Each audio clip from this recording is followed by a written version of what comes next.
Uko vizuri kaka? Niko vizuri ndugu yangu, niambie. Safi tu. Dodoma umewasili au wewe haukwenda kwenye mechi? Namshukuru Mungu, nilikwenda Dodoma jana, nilikuwepo pale, lakini leo nimerudi na treni. Na nimeingia mapema tumida kama saa 4 hivi. Hapa unavyoniona nimetoka kwenye harakati zangu zingine, nikaona nipitie kwa wanangu hapa kwanza. Tumwage upupu, yani wenyewe wanasema tumwage upupu. Sawa, nimefurahi kama jana ulikuwepo. Nataka unipe experience ya jana pale uwanjani kwa sababu tunafahamu jinsi Coastal Union walitaka kama kuwakaba kooni kwa sababu dakika za jioni sana tunashuhudia bao la Prince Pumelelo Dube. Hali ya uwanjani kwa upande wa mashabiki ilikuwaje kwanza? Kwa upande wa mashabiki wa Yanga, inapokuja game yoyote ambayo tunacheza sisi, binafsi tunakuwa na confidence ya kutosha kutokana na kikosi chetu na uongozi, benchi la ufundi pamoja na wachezaji kwa ujumla. Asilimia kubwa mashabiki na wanachama huwa tunaongea lugha moja. Kwa hiyo sisi tunakuwa na confidence kwa mechi yoyote ambayo tunakutana nayo. Kwa hiyo hatukuwa na pressure na yoyote, lakini yote kwa yote ukiangalia kihistoria, Yanga anapokutana na Coastal Union, maana mechi inakuwa ngumu sana kwa sababu Coastal Union, mimi nikwambie tu ukweli, ni timu ya nyumbani. Mimi ni mzaliwa wa Tanga, Mwera Pangani Tanga, umeona bwana. Kwa hiyo inapokuja swala la Coast na Yanga, binafsi nitabaki kwenye timu yangu ya Yanga kwa sababu ni mwanachama na influencer wa club. Lakini inapoteka cheza Coastal Union na timu zingine, huwa naishabikia Coast kwa sababu ni mpenzi wa Coast kwa ule uzalendo wa kinyumbani. Lakini jana tulivyokuepo pale Dodoma, pressure ilikuwa kubwa kwa mashabiki ambao wa upande mwingine tunazungumza kwa sababu Coast Dodoma hakuwa na mashabiki. Walikuwa ni kama mtoto ambaye alikosa mzazi ndani ya Dodoma, lakini alipata mashabiki kutoka katika upande mwingine baada ya kugundua kuna matokeo mengine yalitokea ambayo sio rafiki kwao. Kwa hiyo wakajizolea mashabiki wakiamini kabisa kwamba mechi itakuwa ngumu kama inavyokuaga ngumu kwa nyakati zingine ambazo wanakutana na Yanga. Lakini Yanga hii hapa inapokutana na timu yoyote, sio tu Tanzania, tunazungumzia barani Afrika au hata tukizungumzia duniani, kwa sababu sisi tuna ukubwa mkubwa sasa hivi. Tunaongozwa na mtu ambaye rais wa klabu unamuona ni mwenyekiti wa vilabu barani Afrika, lakini istoshe pia yeye ndio ni mjumbe wa kamati kuu ngazi ya vilabu ulimwenguni. Maana ukisema duniani bado unaiona dunia ni ndogo. Yeye ni ulimwenguni, yani vile vilabu vyote yeye ndio mjumbe wa kamati kuu ya hivyo vilabu. Ikitokea swala lolote la sheria zinataka kutungwa, aidha kubadilisha sheria za mchezo katika zile sheria 17, ujue lazima Irisi lazima hawepo mule ndani. Kwa hiyo walikuwa ni Coastal Union zidi ya Yanga, ni underdog zidi ya Dar es Salaam Young Africans. Kwa hiyo yeye alikuwa ni mdogo dhidi ya mkubwa ambaye alikuwa anacheza naye. Kwa nini nimemuita Yanga mkubwa? Yanga ni mkubwa kwa sababu ameshakutana na hizo pressure nyingi tena za watu ambao wana level naye.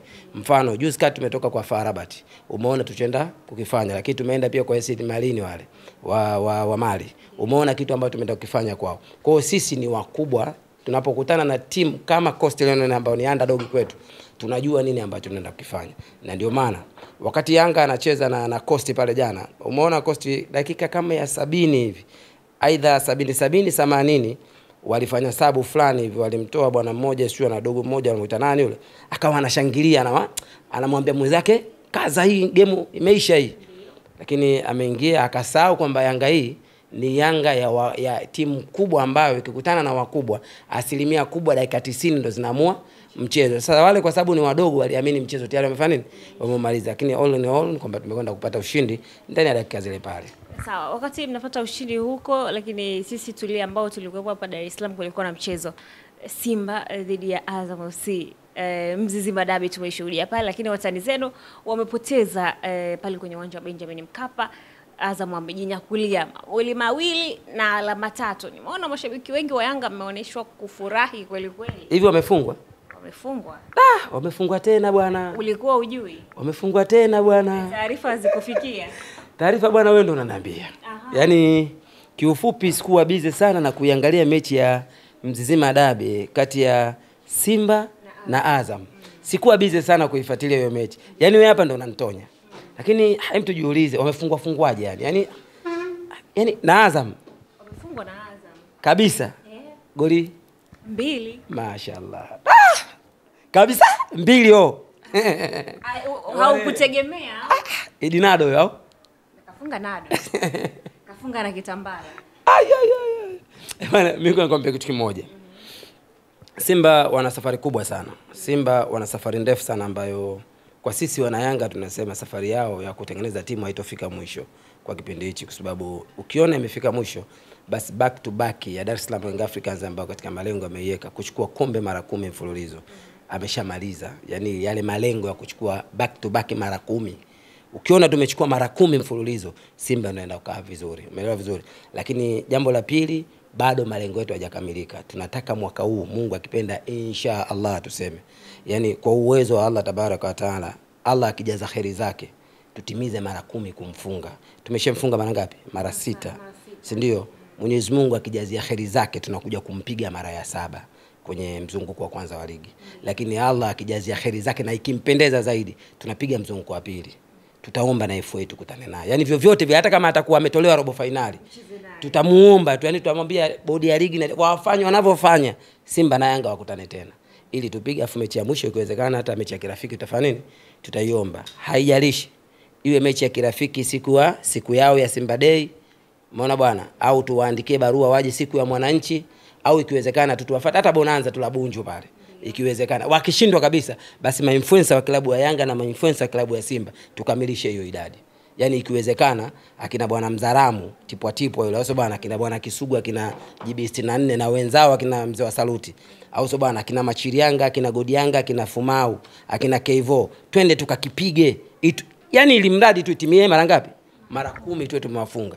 Umewataja mashabiki hapo, sio wachezaji tu. Ndio nakwambia wakigoma tukiwaandikia barua ichezwe mechi ya kirafiki kati ya senior timu ya Dar es Salaam Young Africans na Simba Sports Club. Ya tunawazungumzia akina Mpanzu, akina Pimpini Kamara, akina Diara, akina Pakome, wakienda kukutana pale tena. Yani mechi yao tu ya kirafiki ikikubaliwa, aidha iwe siku ya Simba Day.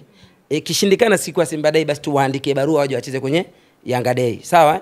Ikishindikana kabisa, basi tuwaombe mechi hata pale Bunju. Wakigoma, basi tutawaomba ma-influencer wa timu ya Simba na timu ya Yanga wakutane ili tukamilishe tu. Yani lengo ni kwamba apigwe mara 10. Yani isikwe peke. Hamuna huruma. Huruma itoke wapi? Huruma itoka wao wenyewe, hawana huruma na timu yao. Unasikia?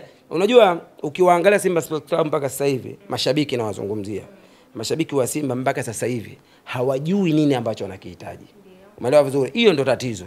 Yani juzi tu hapa wametoka kumzomea Mangungu hatumtaki, anatuendesha sio mkutano wa ajabu, mkutano sio umeendaje, sio tufunge macho tuombe dua kuja kufungua Mangungu hayupo. Wakasema hawamtaki kwa sababu kikao kilikuwa cha kishamba sana. Sawa? Lakini wao Simba Sports Club walikuja wakamzomea mpaka Mpanzu, wakamwambia Mpanzu naye hatumtaki, Mpanzu msaliti. Sisi tunaposema jasusi sio Mpanzu. Ni nani? Jasusi sio Mpanzu. Jasusi ni katika watu wao wanaowaongoza ambao wanawaamini wao ni viongozi wao. Kwa upande wa viongozi. Kuna jasusi na jasusi mwingine ambaye kabisa tunamjua sisi. Yupo ndo sasa hivi wamemkabidhi timu. Umeelewa vizuri? Sitaki nikutaje jina ukaniambia sio nani, sio Matola, sio na ukanipenyezea. Yani ngombe kitu kimoja. Ukiona mtu atakiwi na Simba, basi ujue wenyewe anahisi huyo ndo jasusi. Na sisi tunaambia katika hao ambao wamewahisi yupo mmoja wapo. Katika hao ambao wanataja huyu hatumtaki, mmoja wao yupo. Jana mara baada ya kufungwa walikuwa watu pekee ambao walikuwa wanasema hawawataki ni Selemani Matola, kocha ambaye yupo sasa hivi, na Murtaza Mangungu. Kwa hiyo kuniambia kati ya hao wawili mmoja ni ndo huyo ambaye unamsemea? Ngoja nikwambie kitu kimoja. Katika hao wawili pia kuna mmoja wamemsahau. Ahmed Ali nao wamemsahau kumtaja katika kundi la hao majasusi. Ahmed Ali wamefanya nini? Wamesahau kumtaja. Mimi nikwambie kama mwanachama wa Yanga, kama mshabiki wa Yanga, Masimango FC, yani yale Masimango, wizara ya Masimango ndio iko hapa. Umeelewa vizuri? Mimi nikwambie kitu kimoja, majasusi wanao wenyewe na wanawataja. Ila katika hao wanawataja wanahisi Mangungu, Suleiman Matola, sio nani? Huyu mmoja mbona hawamtaji? Unataka kusemaje? Na yeye wamtaje, Au ndo yeye? Mimi sijui, lakini na yeye wamtaje. Umeelewa vizuri?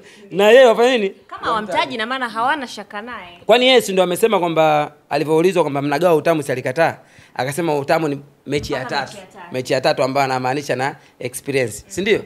Lakini Simba ukimwangalia kwa haraka mpaka sasa hivi kwenye ligi kacheza mechi 5. Kama sijakosea. Ndani ya mechi 5 Simba kashinda mechi 2 tu. 3 tayari kishafanya nini? Yeye anataka mpaka itokee game ya nani? Ya experience. Wewe brother vipi? Mechi 5 ushafungwa 3. kubaliana na sisi na kubaliana na mwandishi alikuuliza kwamba wewe unagawa, lakini alisema kwamba utamu unageiwa kimataifa, na ndio maana akamaanisha kwamba mpaka mechi ya 3 dhidi ya Esperance ndio mnaweza mkasema wanagawa utamu, sio kwenye ligi. Sasa kama kimataifa, mbona kwenye ligi mashabiki hawaelewani? Mbona kwenye ligi viongozi wanatimuana? Nani kimataifa? Viongozi gani katimuana? Ina maana ujui au? Yaani mpaka sasa hivi ujui chochote kinachoendelea duniani. Sijui, ina maana wewe ndio unipe taarifa. Hizo tuziache. Lakini kiukweli nakwambia very soon kuanzia sasa hivi hapa. Yaani ndani ya masaa kadhaa tu utakuja kusikia pigo kubwa ambalo linaenda kutokea hapa. Kwa Simba Sports Club. Yaani hawa hawawezi wakakaa vizuri mpaka warekebishwe walipokosea. Na walikosea wapi? Mashaallah. Yaani katika swali ambalo umeniuliza, mimi ngoja nikwambie kitu kimoja. Simba Sports Club walikosea toka mwanzo wakati wanaanza transformation zao. Yaani ule muendelezo au mtengenezo wa timu yao kwenda kuendea kuwa timu ya uwekezaji au timu ya kisasa katika mifumo ya kidunia, pale ndipo walipokosea. Huwezi kuiendesha timu katika mifumo ya kisasa bila ya kuwa na idara ya mashabiki na wanachama kama walivyokuwa Dar es Salaam Africans. Umeelewa vizuri? Hilo la kwanza. Lakini la pili, huwezi kuingia kwenye huo mfumo bila ya kuwa na tathmini au takwimu muhimu za kujua timu yako ina thamani gani. Mo alitumia ujanja mdogo sana. Mo alichotumia ni sawa sana kwamba amepita kwa maskini mwenye njaa huku akiwa na mkate wakati maskini ana baskeli. Si unanielewa? Yaani maskini ana njaa ya kufa leo au baada ya dakika tu afe. Yeye kapita na mkate anaitaka ile baskeli. Unafikiri maskini atangangania baskeli? Wakati baskeli ina thamani kuliko mkate alioshika nani? Mo, si ndio? Lakini kwa kipindi kile thamani inaonekana ipo kwenye mkate kuliko baskeli aliyoshika. Kama angevumilia ile njaa, ina maana baskeli angeiuza kwa gharama kubwa na akapata mikate zaidi ya 200. Lakini kilichotokea ni nini? Aliona kwanza ni itibu njaa iliyokuepo sasa hivi. Haya mambo ya baskeli nitatafuta matokeo yake, mpaka leo anahangaika. Si umenielewa au bado? Mimi nimekusikia ila bado sijaelewa umaanisha. Maana yangu ni hivi. Mo alikwenda kuichukua Simba wakati Simba wana uhitaji wa pesa. Wana njaa kubwa ambao walikuwa wanapitia kipindi kile. Umeelewa vizuri? Kwa sababu walikuwa na njaa kubwa, wakakubali kuingiza Simba kwenye thamani ya bilioni 20. Kitu ambacho mimi nikwambie tu kweli, Simba na Yanga hazina thamani ya hiyo pesa. Umeelewa vizuri? Leo hii tunazungumzia Dar es Salaam Africa ina thamani ya bilioni 100 kwa mujibu wa kiongozi wetu Engineer Haris Said. Imepigwa tathmini kubwa sana, uwekezaji wake, mambo yake, wadhamini, nini, vitu vingi. Umeelewa vizuri? Vitu vingi vimepigwa, imepatikana bilioni 100, sio? Simba inakwenda kuwekwa kwa bilioni 20. Maana yake ni kwamba bilioni 100 ambayo imezungumziwa thamani ya Yanga, ana uwezo wa kuzichukua Simba 5. Sio, unanielewa? Kwa nini? Kwa sababu Mo, sasa tunarudi kwa Mo. Mo alichokifanya, aliingia kwenye dhiki ya Simba. Kabla Simba hawajakuwa katika hizo tathmini za kuwa na gharama kubwa, aliingia pale ili achote kile anachokitaka. Na mashallah, Mungu amemjalia, amefanikiwa mtego wake. Jamaa wameingia kwenye mtego, wamemkabidhi timu. Sawa? Baada ya kumkabidhi timu wakitegemea watapata faida kubwa zaidi ya pesa walioweka, lakini mpaka leo hii bilioni 20 haijawekwa, au subhana.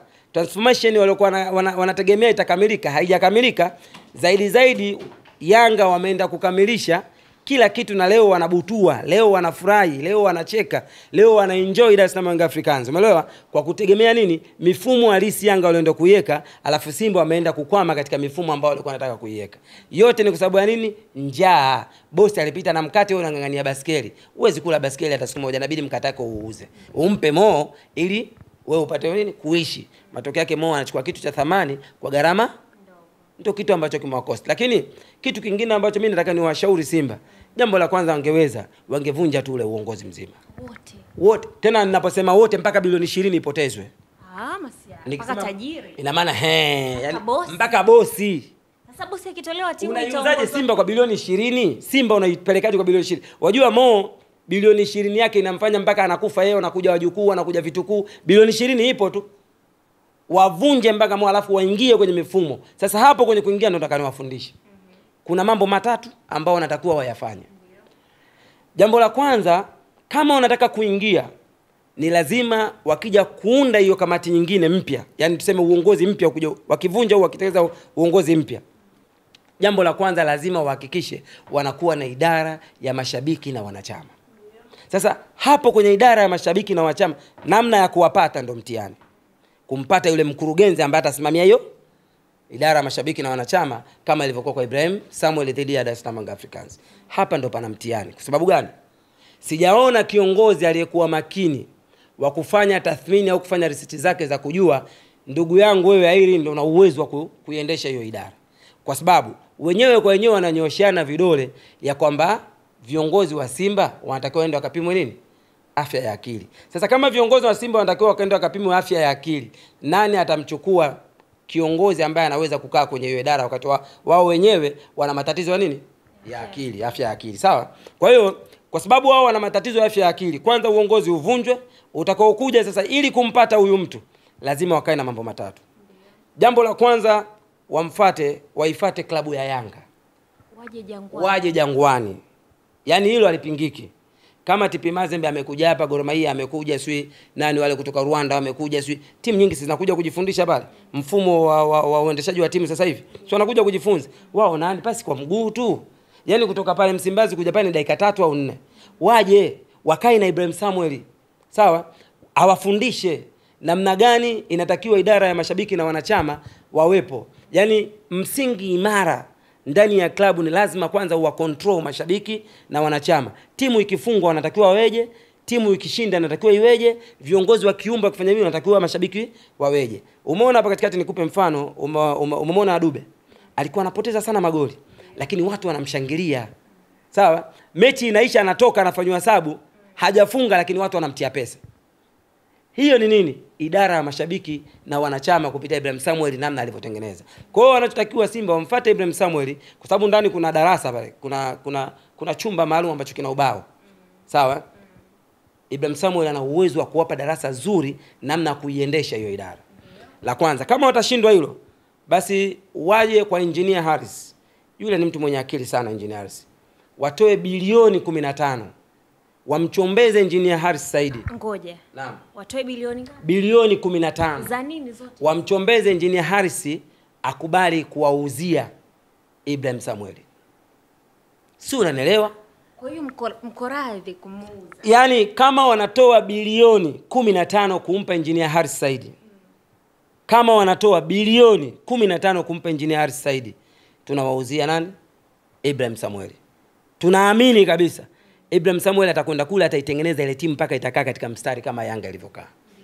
Wakishindwa hilo kwa sababu tunawajua pesa hawana na bosi atoi pesa sasa hivi, basi watoe cheo cha Engineer Harris kile cha klabu ya Yanga, ile rais wa klabu ya Yanga, wakiweke wapi? Pembeni. Wamfuate kama mwenyekiti wa vilabu barani Afrika. Au wamfuate kama mjumbe wa kamati kuu ngazi ya vilabu ulimwenguni FIFA, sio? Wamfuate kwa vyeo hivyo viwili, wasimfuate kwa cheo cha uraisi. Wamfuate kwa hivi vyeo viwili. Mwenyekiti wa vilabu barani Afrika, mjumbe wa kamati kuu ngazi ya vilabu ulimwenguni FIFA, sio? Wamfuate kwa hivyo viwili, wamwambie kiongozi, sisi tumekuja tuko chini ya miguu yako. Tunataka ututengenezee idara ya mashabiki na wanachama. Kwa utani wa jaji ambao upo kwa sasa hivi hapa kwetu Tanzania. Sijamaliza.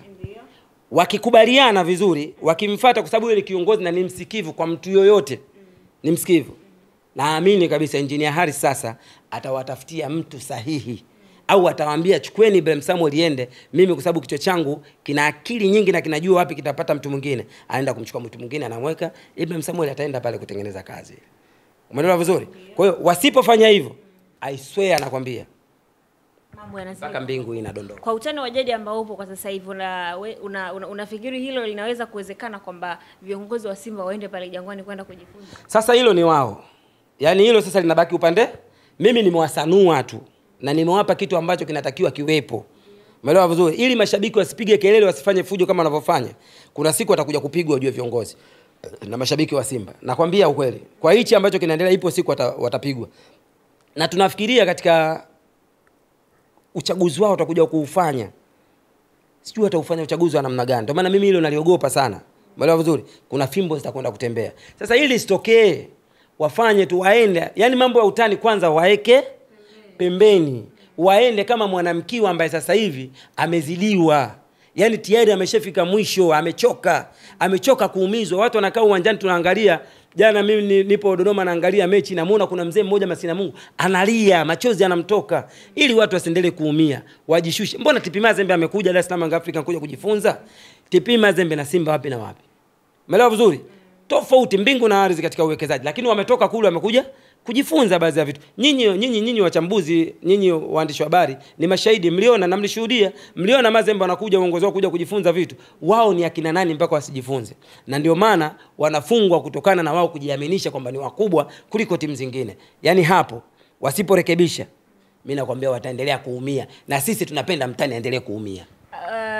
Malalamiko mengi hapo kwa upande wa viongozi, lakini tunaona timu yenyewe tangu kuanzia upande wa kocha Pantev alivyokuepo, timu ilikuwa inapata nafasi lakini kuzitumia inakuwa changamoto. Sasa hivi yupo Suleiman Matola, lakini bado timu ilikuwa inapata nafasi lakini kubadilisha kuwa magoli inakuwa ni changamoto.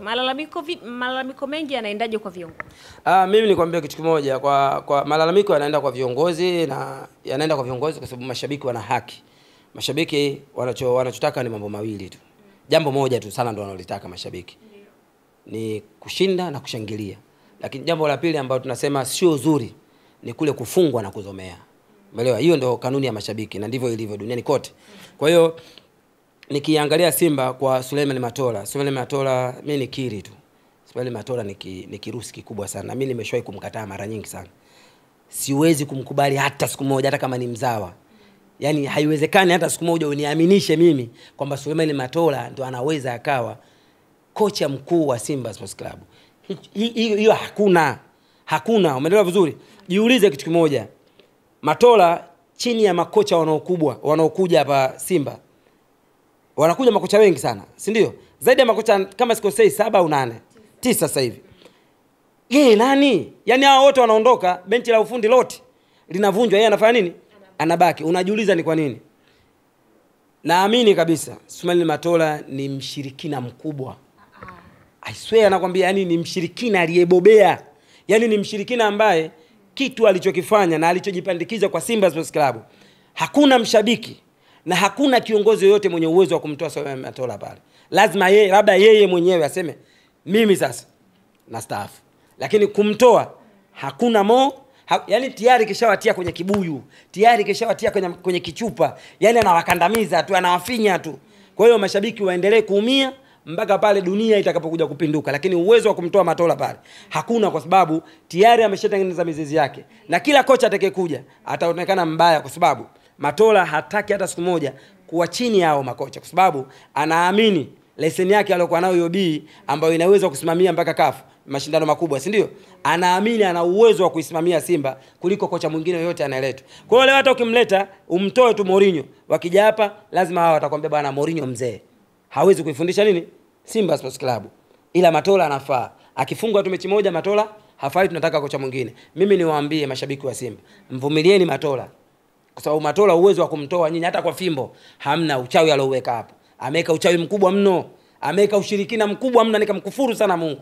Umeelewa vizuri? Kwa hiyo swala la Matola kutoka hapa ni jambo ambalo haliwezekani na halitowezekana kabisa. Waarabu wanasema katun, yani haitokuwa na haitatokea iwe. Yani katika maisha hatoki mpaka yeye mwenyewe aseme jamani, mimi hapa nilipofikia nimesikia kilio chenu, nimeamua kujiuzulu, mimi niachie Simba. Yanayoendelea kwa watani kwa upande wetu sasa hivi nyinyi ni shangwe tu. Na mnafurahia. Yani ngoja nikwambie kitu kimoja. Unajua haya mambo yakitokea kama hivi kwa upande wa Simba au upande wa Yanga, lazima mmoja afurahi, enjoy, afanye sherehe. Kwa mfano sisi kama ma-influencer wa klabu tumefikiria kufanya sherehe kidogo. Kasherehe fulani hivi.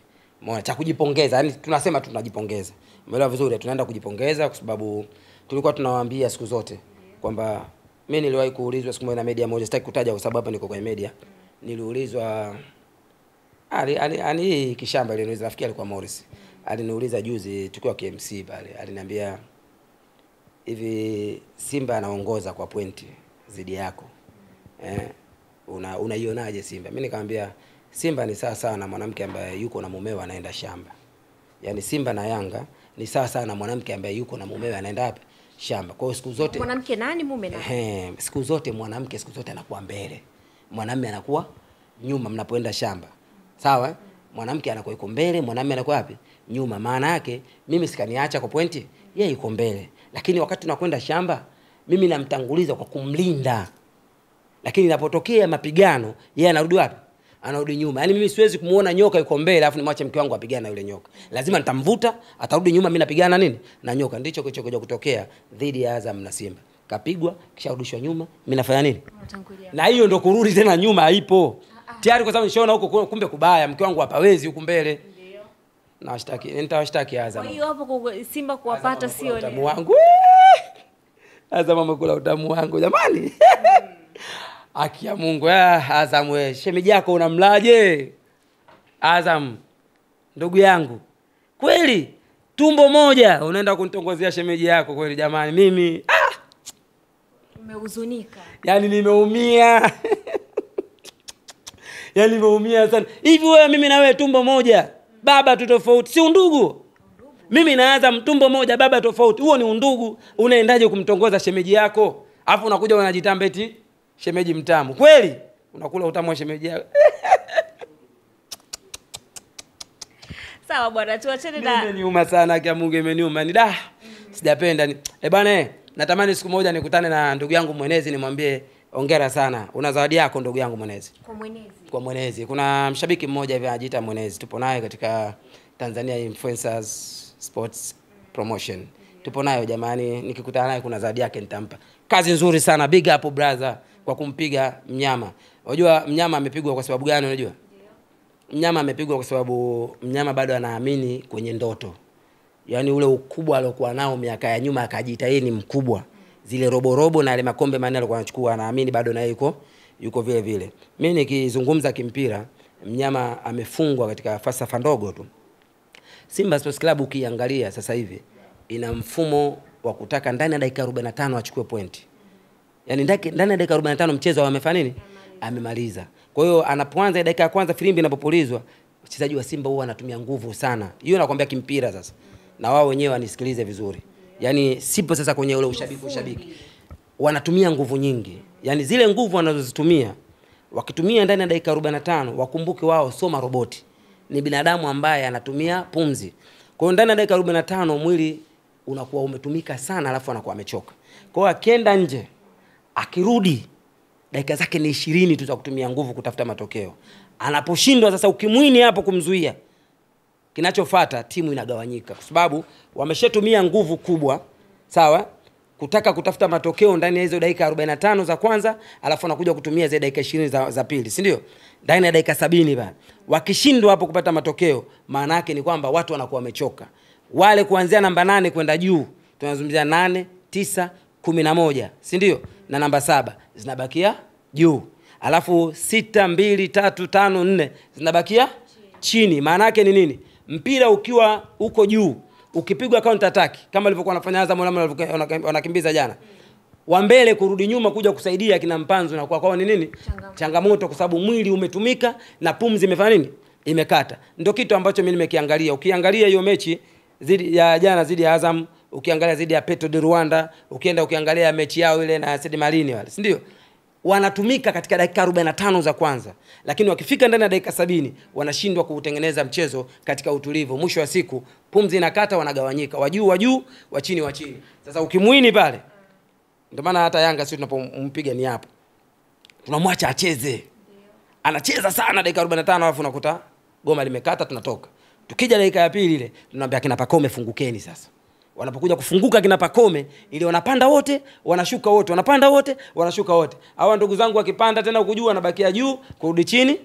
Ndio nakuta ndugu yetu tena yule Soya lile, Jonathan Soya anamuita. Mimi napenda kuliita Soya sababu mpaka Yanga wamelikataa, walikuwa wanajua hamna kitu. Sawa? Lile Soya lile mwisho wa siku linarusha ngumi.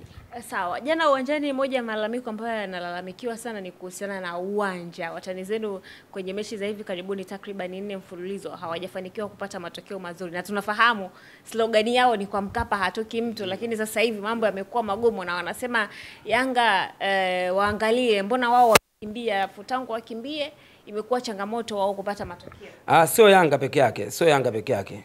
Yupo Singida na nafikiri anautumia uwanja wa Amani, sio? Afu yupo na Azam anaotumia uwanja wa Amani. Si ndio hivyo na Dar es Salaam Young Africans. Swali la kujiuliza, kwa nini wao? Kwani Zanzibar sio Tanzania? Si ndio? Kama umeona Yanga kakimbilia kule, Azam kakimbilia kule na Singida kakimbilia, kwa nini wewe uchezee kwa Mkapa? Maana yake slogan yao ilikuwa kwa Mkapa atoki, wanajua walichokuwa wamekisimika ndani ya Mkapa. Kwa hiyo wasimtafute mchawi wakati mchawi wanaye wao wenyewe. Maona bwana, sisi imefikia sehemu mpaka uwanja tukawa tunauogopa. Kuna vitu vya kiufundi vya ndani siwezi nikakwambia katika hii media. Inaweza katokea sintofahamu ya vitu, kashangaa Machiri Yanga kamato kapelekwa ndani. Umeelewa vizuri? Lakini kitu cha msingi mimi nikwambie, vitu walivyovifanya vinawarudia. Yaani hakuna mchawi yoyote anayekwenda kuroga. Haya, Simba anacheza ya kwa Mkapa, Yanga anachezea uwanja wapi? Wa Amani. Hivi Yanga ataenda ndani ya uwanja wa Mkapa akaroge? Anaendaje kuroga? Anaingiaje wakati uwanja umuhusu?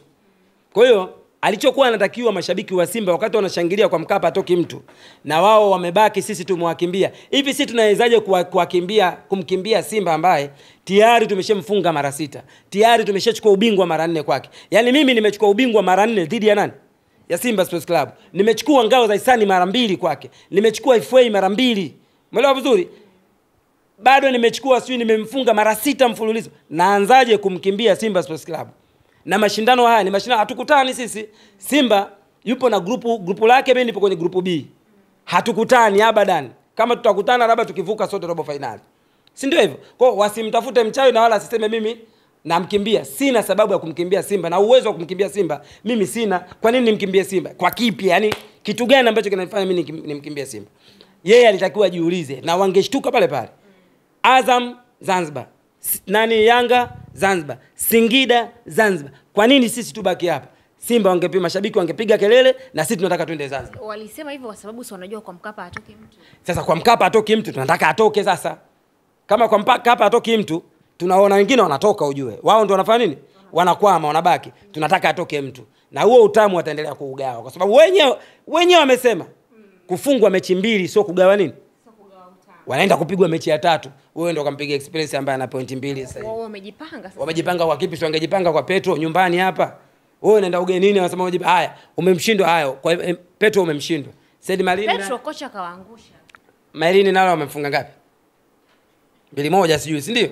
Haya, wameshindwaje kwa yule? Yaani umshindwe yule, uende ukampigia na niwe Experience. Hivyo wana akili kwenda. Na mashabiki wa Simba walivyokuwa mazwazo. Ndio maana mimi nakwambia ni mazwazo. Yaani kuna mtu ambaye anaitwa Tahira, Mbumbumbu na mazwazo. Yaani hawa ni mazwazo.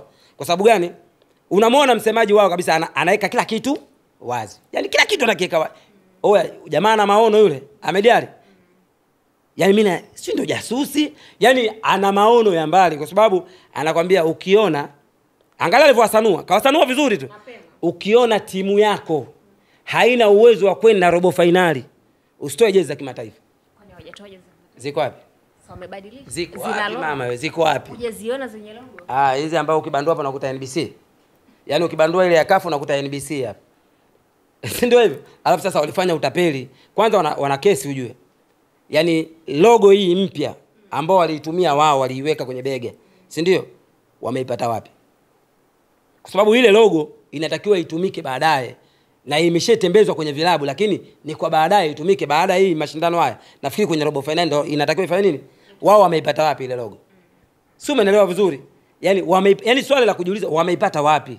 Na ndio maana wakaenda wakachukua tu watu baadhi wamekaa pale walibandua wakabandika le. Mwisho wa siku walivyoambiwa kwamba hiyo walisanuliwa, jamani hiyo haitumiki sasa mpaka robo finali. Wewe angalia ile mechi iliyocheza kama walivazi ile logo. Walizibandua faster wakapewa jezi za kawaida, sema tu walibandua ile NBC.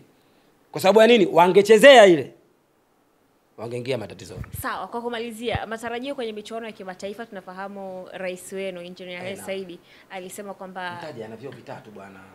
Rais Engineer Hersi Said, mwenyekiti wa vilabu barani Afrika, mjumbe wa kamati kuu ngazi ya vilabu ulimwenguni. Si kwani unaogopa nini? Ndio hivyo na. Alisema malengo kimataifa ni kufika hatua ya makundi na tayari mmefanikiwa kufika hatua makundi. Pengine kuanzia sasa hivi nyinyi mashabiki, malengo yenu hasa ni yapi? Mimi ukiniuliza kama Machiri Yanga, mimi na kiu ya kwenda finali kabisa katika mashindano ya klabu bingwa, na ndio malengo ambayo mimi binafsi kila siku nalala naamka na swali sunnatul istihara kuiombea Dar es Salaam Young Africans, Mungu akijalia ifike hatua ya robo finali, nusu finali na imalize iende ikacheze finali. Sasa huko whatever tumechukua kombe, tukuchukua kombe, Hiyo ni mipango ya nani sasa? Ya Mungu. Lakini namuomba sana Mungu. Kila siku mimi nasali sunnatul istihara. Kumuomba tu Mwenyezi Mungu atusaidie sisi. Yaani mimi lengo langu Tanzania tuwe wa kwanza kufanya majambo. Umeelewa vizuri? Ikiwezekana sisi tuvunje zile rekodi, tutengeneze rekodi zetu mpya kabisa ambazo sisi tunaamini tuna uwezo wa kuzitengeneza na kuziweka rekodi zetu. Umeelewa vizuri? Kwa sababu sisi hatufanani na timu yoyote Tanzania hii. Unapozungumzia sasa hivi duniani timu ambayo sasa hivi Afrika inazungumza, ukitaja timu 10 Yanga yumo ndani ya midomo ya wachambuzi wa dunia. Umeelewa vizuri? Unapotaja timu 5 Yanga yumo ndani ya midomo ya wachambuzi wanani. Kwa sababu gani? Unaona tulimuuza sisi Feston Kalala Mayele. Lakini leo Feston Kalala Mayele ameenda kuchukua kiatu cha klabu bingwa. Sio? Alafu nafikiri alikuwa na mchezaji bora. Umeelewa? Ameenda kuchukua hizo tuzo tu alizoenda kuzibeba from Tanzania, Dar es Salaam Young Africans. Umeelewa vizuri? Inatajwa Yanga ndani ya midomo ya wachambuzi wakubwa kwamba huyu mtu haya mafanikio yote anayoyatengeneza hapa yametokea Dar es Salaam Young Africans ndani ya chini ya mlezi nani? Engineer Hersi Said, mwenyekiti wa vilabu barani Afrika, mjumbe wa kamati kuu ngazi ya vilabu ulimwenguni. Umeelewa vizuri? Lakini isitoshe huyo, ukimwacha huyo kuna Aziz Ki, Feston Aziz Ki, Stefan huyu naye tulimpeleka kule Wydad Casablanca. Umeelewa? Alipata bahati ya kwenda kucheza yale mashindano makubwa. Alikuwa kila akiingia akifanyiwa tu sababu ile. Akiingia tu itatajwa Wydad, lakini Dar es Salaam Young Africans lazima ifanye nini? Itajwe ni chimbuko alikotoka. Sio kwamba alikolelewa akiwa mdogo, alikopatia mafanikio mpaka anafika pale Wydad. Umeelewa vizuri? So yeye tu, wapo wengi na mifano ipo mingi. Mfano mdogo, juzi tumeona Afcon na niyo mashindano ya CAF yalikuwa yanachezwa ya timu za taifa. Ukimwangalia Zizou Pakome katika zile mechi 2 za mwisho, unamzungumzia Pakome katika zile mechi ndio mchezaji pekee barani Afrika alipata nafasi ya kwenda kucheza Cote d'Ivoire. Umeelewa vizuri? Lakini ile nafasi aliyoenda kuicheza pale bado alikuwa kila akiingia inatajwa Dar es Salaam Young Africans. Huo ndio ukubwa wa timu. Ukubwa wa timu sio mtu kapiga chenga au kagongesha miamba. Ukubwa wa timu duniani timu izungumzwe. Sio, umeelewa vizuri? Leo ukienda kuzungumzia kwa wachezaji, Pakome anaenda kuiwakilisha Tanzania. Sio anaenda kuiwakilisha Ivory Coast. Yaani anakwenda kucheza mashindano ya dunia. Umeelewa vizuri? Kombe la dunia anaenda kucheza. Akiingia tu lazima itajwe Yanga. Yanga inatoka wapi? Umeelewa vizuri? Inatoka Tanzania. Kwa hiyo Tanzania inakwenda kutangazwa tena na mchezaji wa kigeni, lakini ni mchezaji anayechezea ndani ya nchi ya Tanzania. Umeelewa vizuri? Lakini istoshe sio hiyo tu. Kuna mambo mengi ambayo yanatufanya sisi Yanga kwa ukubwa tuzungumzwe. Mfano ukiona leo kukitokea migogoro ya Afrika katika ngazi ya vilabu, lazima mwenyekiti aende akaitatue ile migogoro. Ni nani huyo? Engineer Hersi. Yanga inazungumza tena kwa ukubwa. Linapotokea jambo la FIFA kubwa ambalo linatakiwa wajumbe wakae pale, engineer anakwenda, bado Tanzania anafanya nini? Hiyo ndio falsafa nzuri ya kuitengeneza timu. Lakini leo unapoizungumzia Simba Sports Club kwenye kutajwa kidunia, inatajwa kwa kipi? Robo finali ya klabu bingwa. Ukizungumza robo finali nafasi ya 5. Ya nini? Sisi tulikuwa nafasi ya ngapi? Sasa hivi tunanyemelea nafasi ya 6 sio ya 8. Juzi tu hapa kama umepata hizo habari. Baada ya kushinda hizo mechi 2, takwimu zikija utasikia tuko ya 8. Tulikuwa nafasi ya ngapi? Karibia 50 huko. Yeye alikuwa nafasi ya 13. Mpaka amekuja nafasi ya 15, nafasi ya 5. Kasimama tu. Sisi tumekuja tumetoka wewe nafasi ya 13 tukaganda kidogo. Lakini leo hii tunakuja kuzungumzia sisi tuko nafasi ya 8 au ya 6. Tunashuka hivyo ujue. Mwisho wa siku sisi tunakwenda nafasi yetu ya kwanza, ya pili, yeye anabakia huko nyuma na atapanda. Yaani mashindano yakiisha, nafasi ya 5 anatoka anakuja nafasi ya 20 huko.